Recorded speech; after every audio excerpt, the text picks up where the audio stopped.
Good afternoon and welcome. My name is Jesse Medlong, and I am a sustainability lawyer in the San Francisco office of DLA Piper, where I serve as the firm's ESG lead for the consumer goods, retail, and food sector. Today, I am honored to introduce this plenary session, Looking Back and Moving Forward, Tackling Twin Crises, Rebuilding, and Reimagining Through Social Entrepreneurship.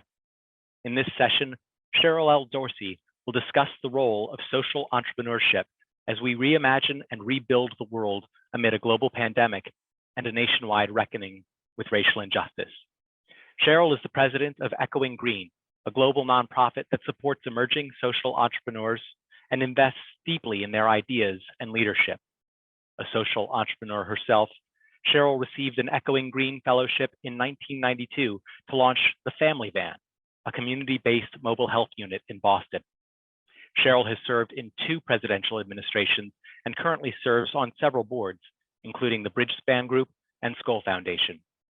She has received numerous awards, including the Pfizer Roehrig History of Medicine Award, the Robert Kennedy Distinguished Public Service Award, and the Manuel C. Carballo Memorial Prize.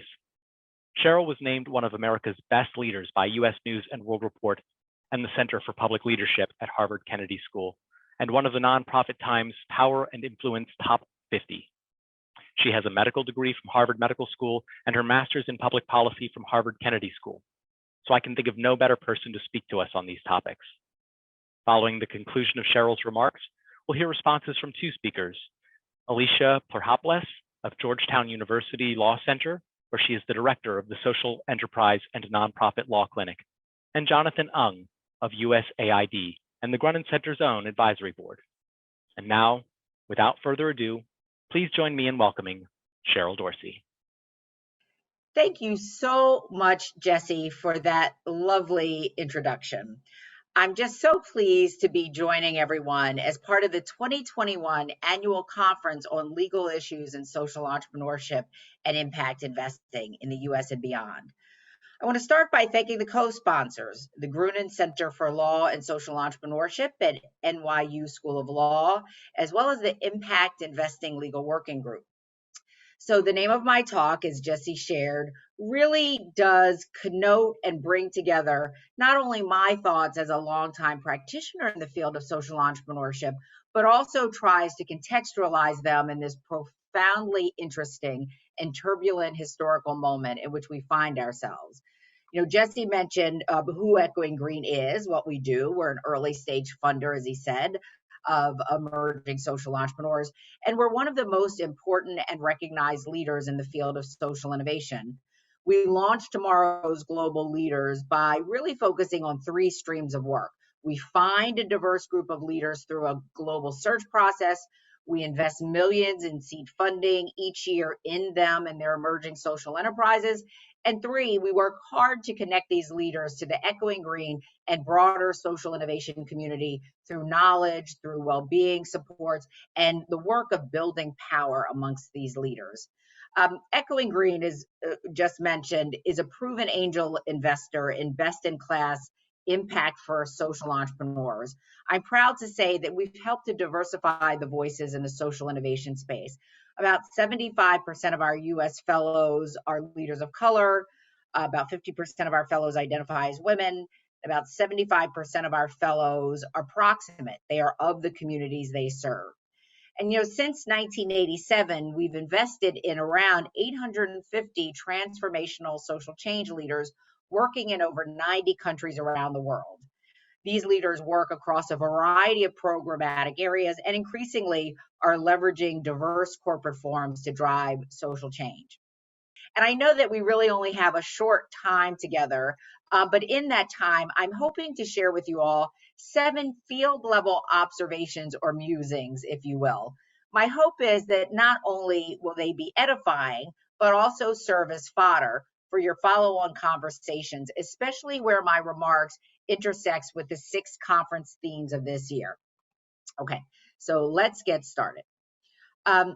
First, let me say legal counsel and lawyers remain critical supports for startup social entrepreneurs.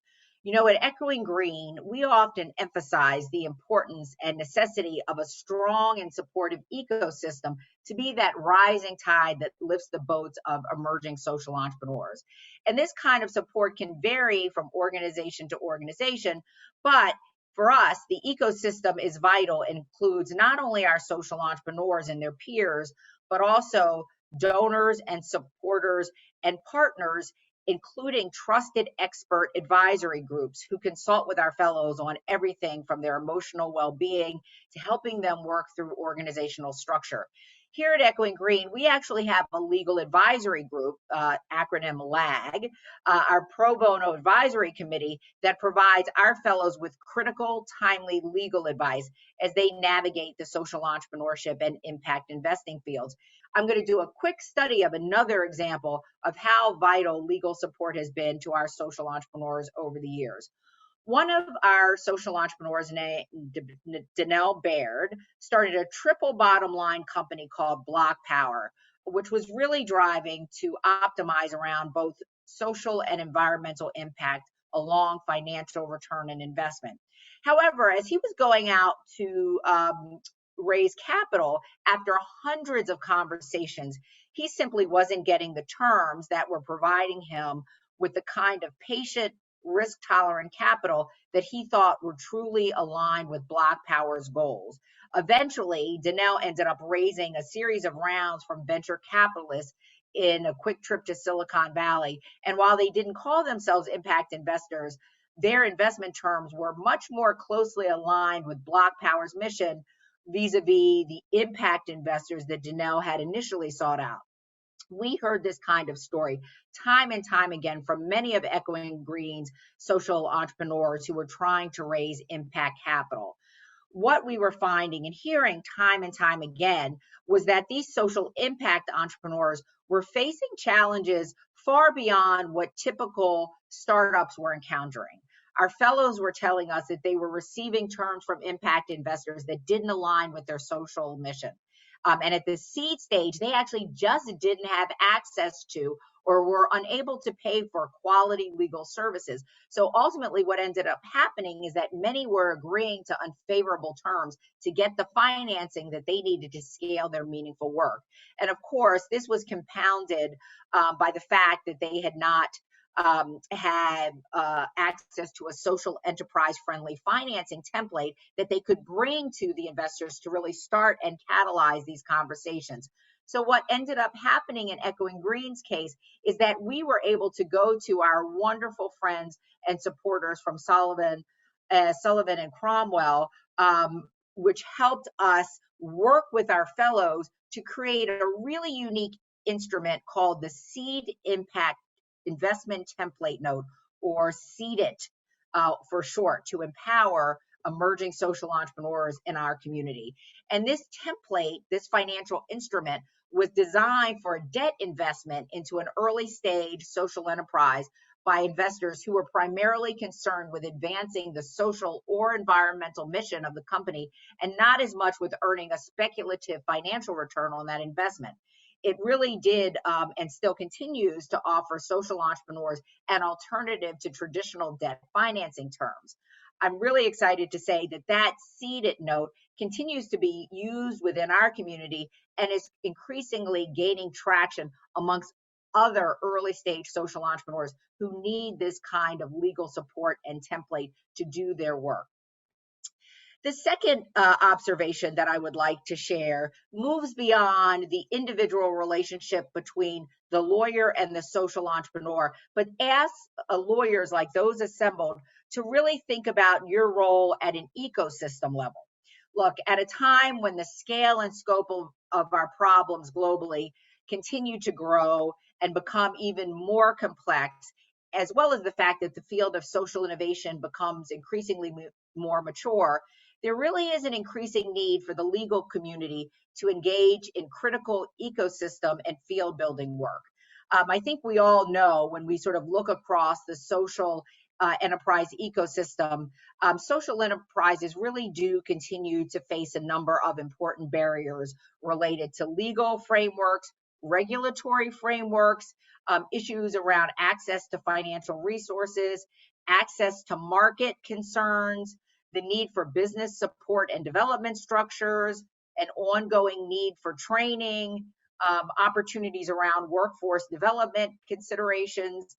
All of these are prime and fertile areas for national as well as local policy action. And they're all really required and needed to promote social entrepreneurship and a hospitable ecosystem. And I just, as a practitioner, again, I want to sort of spell this out across a couple of dimensions that we are seeing in the field at Echoing Green to give you a sense of how the legal community can really sort of lean in around some of this ecosystem development. So, for example, as you all know, in the United States, we've been excited to see the growth and array of state laws that are related to social enterprises. But increasingly, as more and more states have put these laws on the books, there's an increasing and bigger need than ever to harmonize state law legislation due to the potential discrepancy between the various states on the nature and legal structure of social enterprises. That is really important work to do and is well suited to the leadership and work of the legal field.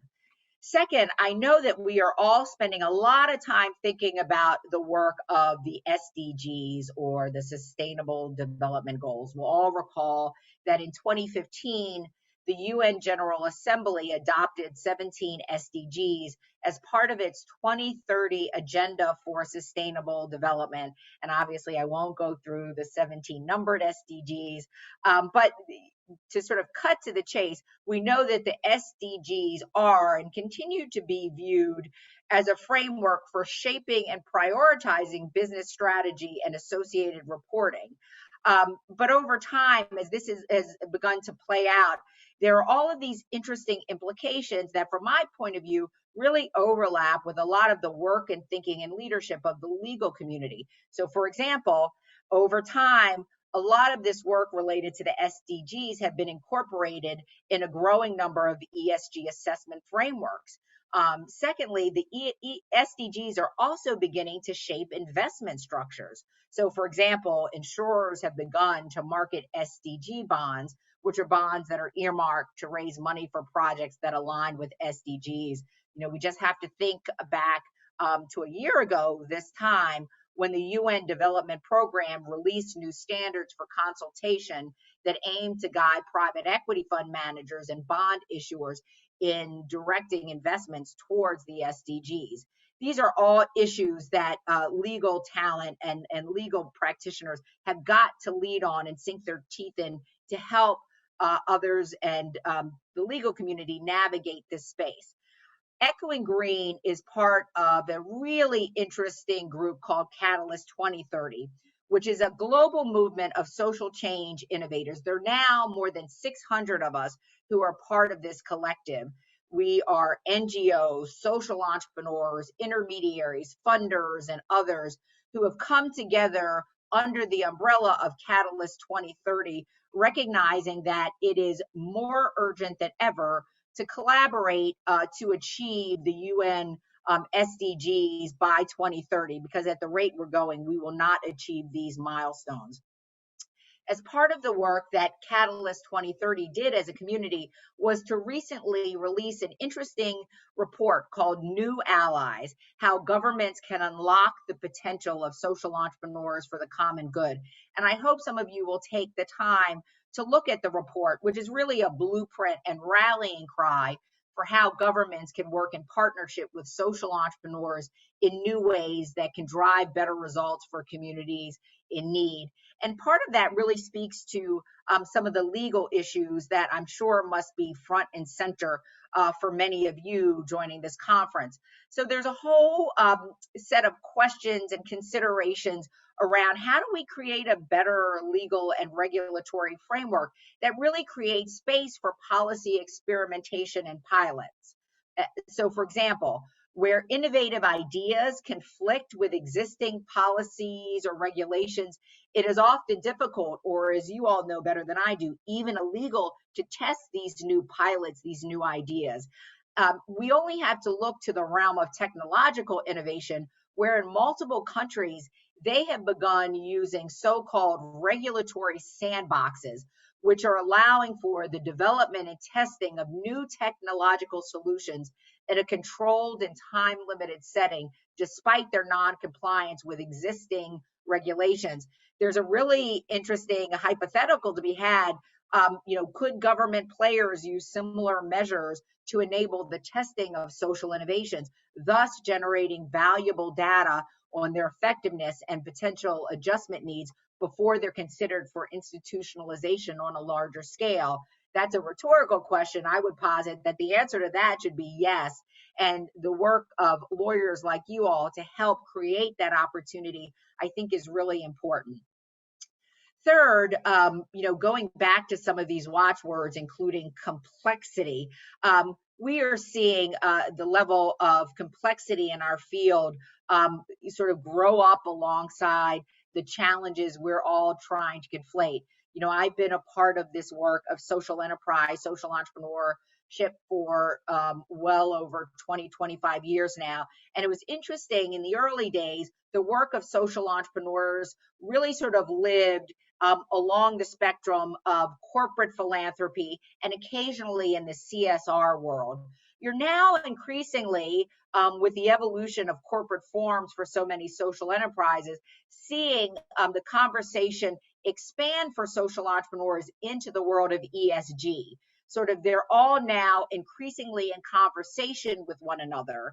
And it's been an interesting transition and evolution for social entrepreneurs to increasingly play across this spectrum and this continuum.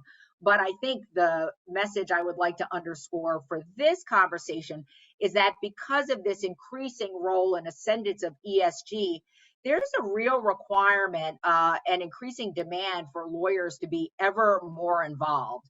The rigor of the work, the complexity of the work, everything from D&I on boards, right? That's not just about identifying candidates. It's about documentation. It's about ensuring that there are policies and procedures in place.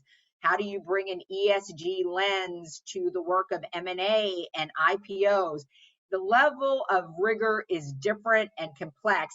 And I remember recently being on a webinar with Dave Curran from Paul Weiss, who was talking about how this ESG work was codified, was worked as if it was a codified legal requirement like Dodd-Frank or Sarbanes-Oxley, even if it wasn't. And the fact that it was increasingly rigorous, complicated, and labor intensive, you have this real push for more and more law firms announcing ESG practices.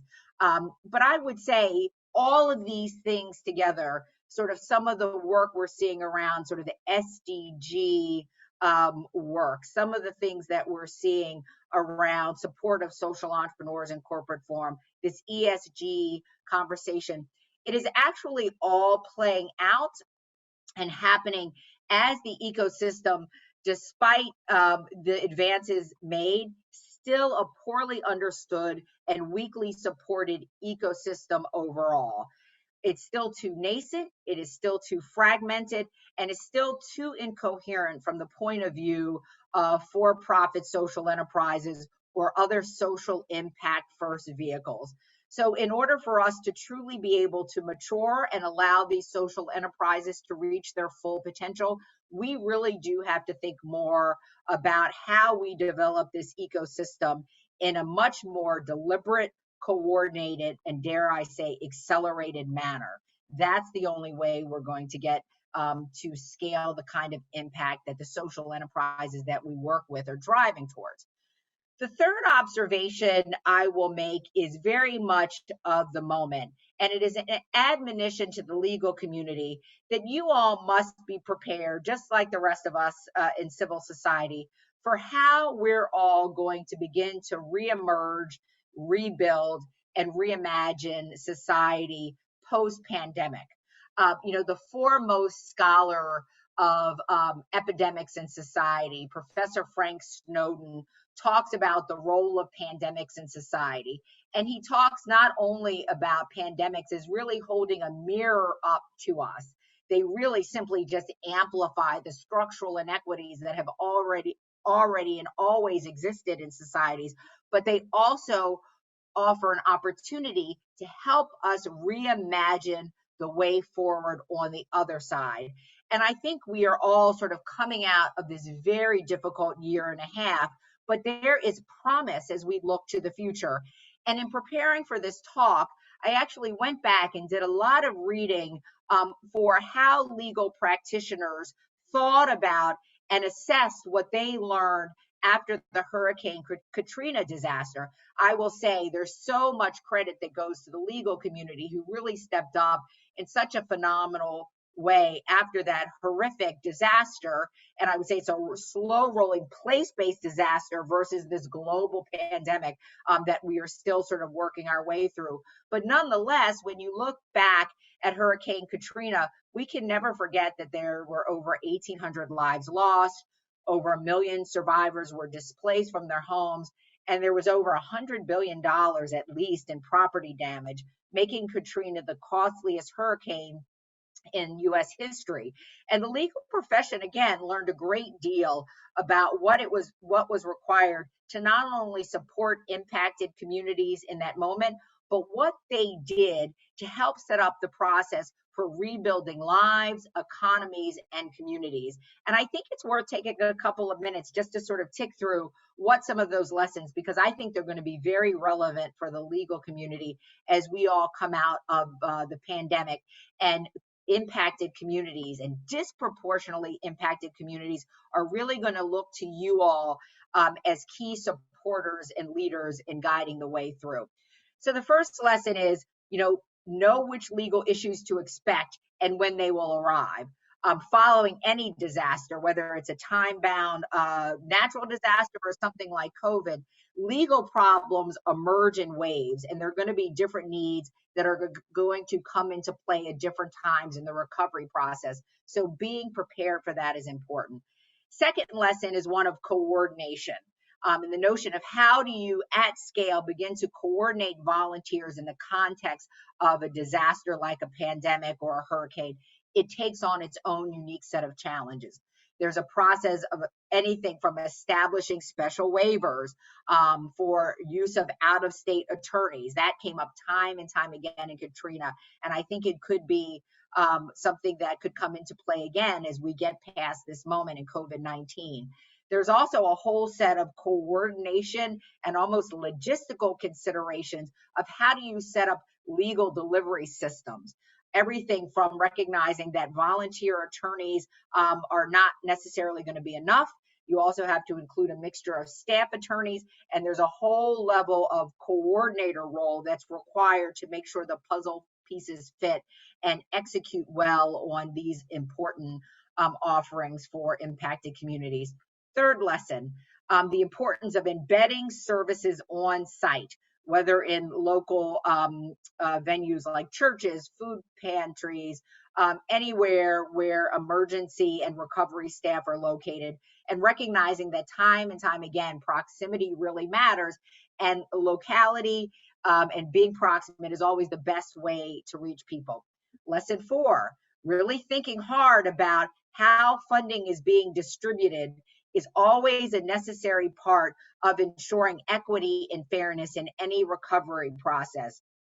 Recognizing that legal leaders like you all are going to be tapped to think about not only how these programs are designed, but you will be important voices for accountability and transparency as we move farther beyond the pandemic to see how recovery resources were deployed. Last, legal assistance isn't always going to be obvious on the front end, but early intervention always makes a critical difference. So for you all who are so committed to pro bono work, for supporting community, thinking now about the kinds of partnerships that allow for greater access to justice is going to be critical as we move past this very difficult period. So I just wanted to share a little bit about this COVID-19 moment, the one we're in, and sort of the post-pandemic period that we are just starting to shift into. The fourth observation that I want to make, and the fourth and fifth observations are very related to the moment in which we find ourselves. One of the watchwords of the moment is equity, racial equity. We not only experienced a crisis around COVID in the past year and a half, but also a crisis around structural racism and the deadly impacts that led to the murder of Mr. George Floyd, and how we are in the midst of some sort of a racial reckoning. The work of legal strategies to accelerate equity campaigns moving forward is going to be absolutely critical as we move forward in the years to come. There's a whole host of work that relates to deepening and expanding the capacity and effectiveness of advocates on the ground around racial equity, as well as the work of facilitating all of the conversations that are going to be needed to build and rebuild resilient communities.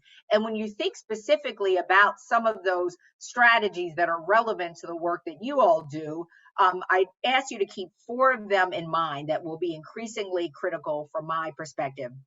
1, obviously, litigation. Number 2, there's going to be a whole body of work around negotiating community benefits agreements that is going to need your legal talent and leadership. Also, a whole body of work around advancing legislation through coalition building, again, that you are uniquely suited to lead on and participate in. And then, of course, as always, using your legal skills to help provide technical support to a lot of community organizations on the ground who have been and will continue to fight for racial equity in their communities. And I will say this conversation could not be more timely, especially those of you who are dialing in here in the United States. Only about a week or so ago, on May 28th, did the Biden administration release its $6 trillion budget plan.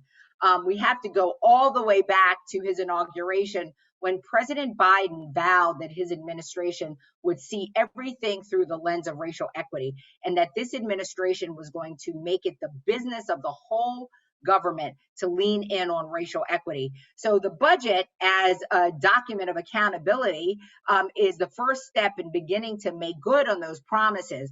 And we have only to see that tens of billions of dollars are carved out in that budget plan that are intended to specifically bolster the fortunes of people of color and other historically underserved groups in the United States. And I will say the idea of focusing special attention on the distribution of public dollars across racial groups has never been approached as methodically as we have seen this year by the Biden administration. And you simply have to tick through this budget document to get a sense again of the scale that we're talking about. $3 billion to reduce maternal mortality and to end race-based disparities in maternal mortality. $15 billion for highways to neighborhoods, a new program that would reconnect neighborhoods cut off by infrastructure projects developed decades ago. $936 million for an accelerating environmental and economic justice initiative at the EPA, which is aimed at cleaning up the environment in underserved communities. It really is the largest ever proposed investment in communities of color and low-income communities who have been subjected to environmental racism for decades. This is really big, stunning stuff.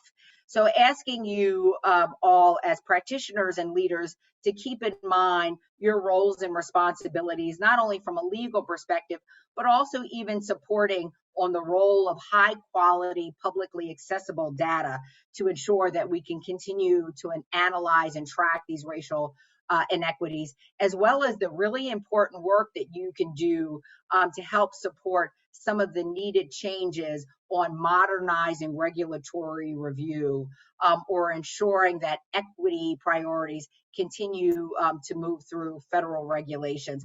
That is all work you all can have a very deep and meaningful hand in. Related to the equity work is the work that is percolating up around climate change. President Biden has also made climate change a central focus of his administration as well.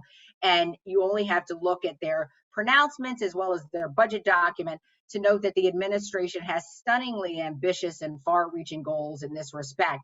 Only last month, President Biden issued an executive order on climate-related financial risk that highlights the growing physical and transition risks of climate change on the U.S. economy, workers, and families, and calls on the federal government to take concrete steps to mitigate these risks.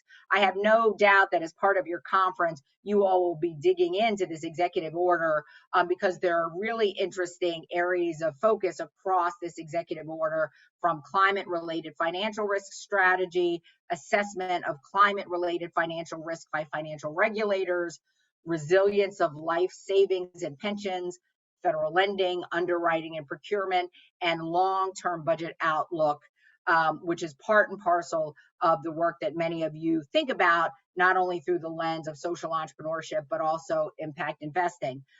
Sixth, I think it's really important to share with you and to ask you all to really plead that the legal profession really continue to support the rich pipeline of talent that's committed to public service and the public good. You know, your profession's commitment to public interest law has created fertile soil that really has allowed some of social innovation's brightest flowers to bloom. And if you look across Echoing Green's network now of almost, 900 social innovators, a good proportion of our social innovators got their start through the legal profession and sort of came through the public interest law field. Everyone from Katie Redford and Tyler Giannini from Earth Rights International, which brought the groundbreaking Unical versus Doe case, which, if you remember, when it was settled in 2003, marked the first time a human rights lawsuit against a multinational corporation resulted in compensation for the survivors. I think about the work of two terrific Echoing Green alums who founded the Transgender Law Center, which is now the largest national trans-led organization advocating self-determination for all people. For those of you in the audience who are most focused on impact investing, I would note for you all the terrific work of Natalie Bridgman Fields, a lawyer and Echoing Green fellow who founded Accountability Council, which defends the environmental and human rights of communities around the world that have been harmed by internationally financed development projects.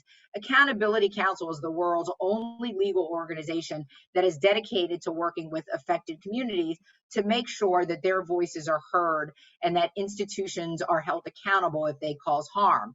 So there's a real opportunity that she lays out in her publication, Accountability, the Golden Opportunity in Impact Investing, to demonstrate the importance of community-driven accountability that needs to be tied up with the work of impact investing moving forward. So I'm really hopeful that some of you will take a look at the work of Natalie Bridgman Fields and Accountability Council.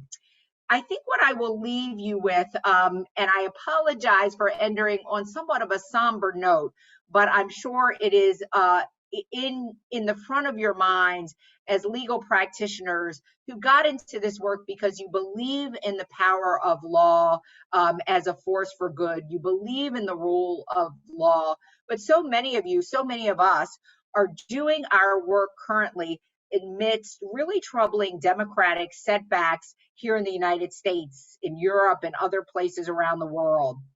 These are setbacks that are not driven by overt coups d'etats or forceful authoritarian takeovers.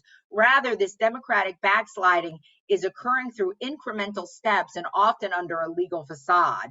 You're seeing more liberal political parties and leaders who are coming to power through relatively democratic and electoral processes.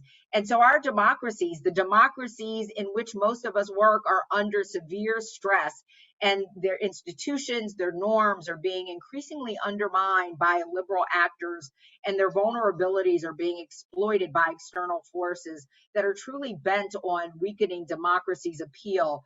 When you look at the work of lawyers like Norm Eisen and so many others who are looking across the world at these troubling findings, who are trying to put together a playbook for strengthening democracy, I think that's work that you all are uniquely supported to lead on, to lean in on.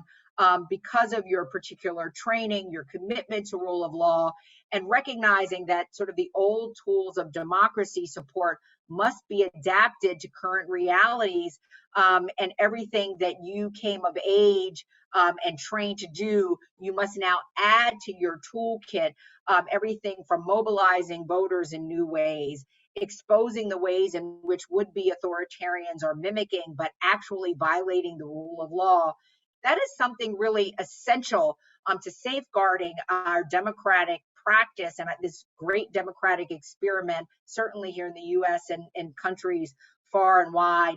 That is work that you as legal professionals are uniquely suited to do. So I just wanted to end by saying that the work of social entrepreneurship and impact investing is so vital and important, but it sits in and is embedded in this larger democratic ecosystem. And if that fails, this other work has no hope at all of succeeding.